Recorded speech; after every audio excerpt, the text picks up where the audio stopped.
Assalamualaikum warahmatullahi wabarakatuh. Perkenalkan, nama saya Aditya Bayu Haji, mahasiswa semester 4 Teknik Mesin dari Universitas Pandanaran Semarang. Baik, di sini saya akan sedikit menyampaikan atau membahas tentang komponen-komponen sistem bahan bakar motor bensin. Untuk yang pertama, pendahuluan sistem bahan bakar. Sistem bahan bakar adalah jantung mesin pembakaran internal. Peran vital menyimpan, menyaring, mengukur, dan mengalirkan bahan bakar ke ruang bakar. Pentingnya memahami kinerja, efisiensi, dan emisi mesin sangat bergantung padanya.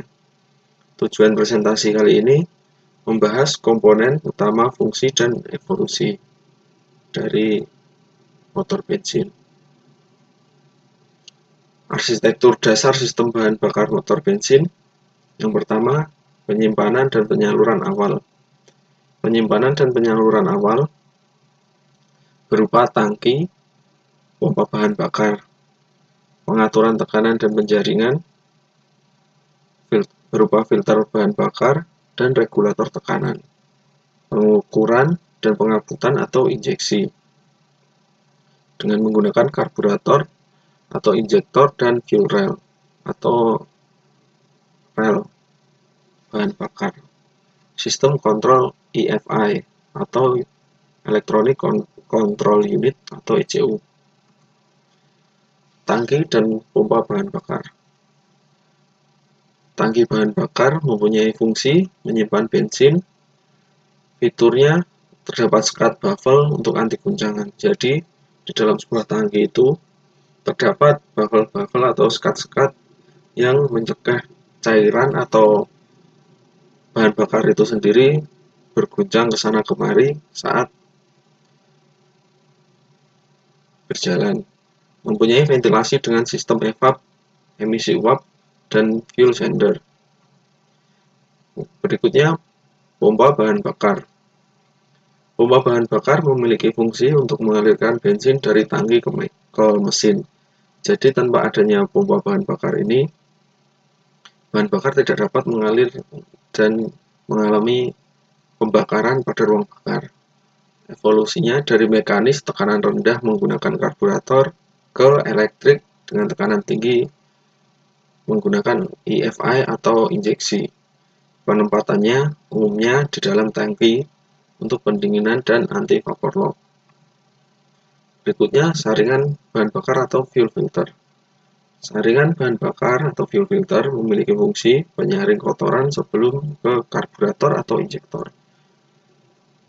Hal yang penting adalah untuk mencegah penyumbatan dan kerusakan komponen presisi terutama EFI atau dalam injektor. Jadi, semisal tidak ada filter bahan bakar tersebut, maka pada injektor dapat sangat mudah sekali mengalami kerusakan atau kebuntuan dalam injektor tersebut. Karena fungsinya dari filter itu adalah untuk menyaring bahan bakar.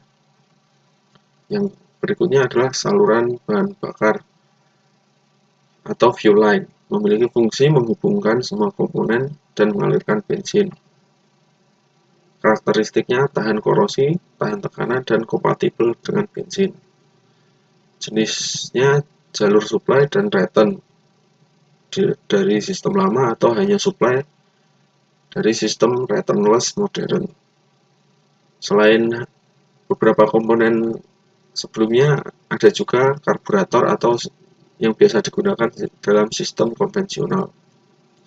Fungsinya mencampur udara dan bensin dengan rasio tepat pengabutan. Prinsip kerjanya memanfaatkan efek Venturi, kevakuman, menarik bensin. Sirkuit penting, sirkuit idle, main, power, akselerator pump, dan choke. Keterbatasannya adalah kurang presisi, sulit kontrol emisi, dan tidak adaptif. Injektor atau fuel injektor memiliki fungsi untuk menyemprotkan bensin dalam kabut halus. Jenis port fuel injection atau PFI ke intake port versus direct injection atau GDI langsung ke ruang bakar. Dan GDI adalah yang lebih efisien.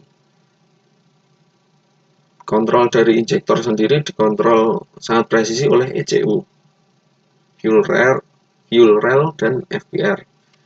Fuel rail atau rel bahan bakar memiliki fungsi mendistribusikan bensin bertekanan merata ke semua injektor. Pengatur tekanan bahan bakar atau FBR memiliki fungsi menjaga tekanan bensin di fuel rail tetap konstan. Mekanismenya mengembalikan kelebihan bensin ke tangki atau sistem return type atau terintegrasi dengan pompa atau return close. Berikutnya adalah ECU atau Unit Control Electronic atau biasa disebut juga Electronic Control Unit. Fungsinya adalah sebagai otak dari sistem EFI, menerima data dari berbagai sensor seperti MAP atau MAF, TPS, O2, CKP, CMP.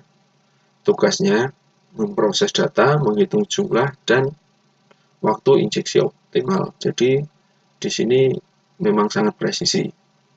Keunggulannya dari ECU adalah kontrol sangat presisi terhadap rasio udara, bensin atau AFR, adaptasi real time, peningkatan performa, efisiensi, dan pengurangan emisi. Evolusi dan tren masa depan. Evolusinya adalah dari karburator ke EFI atau PFI ke GDI.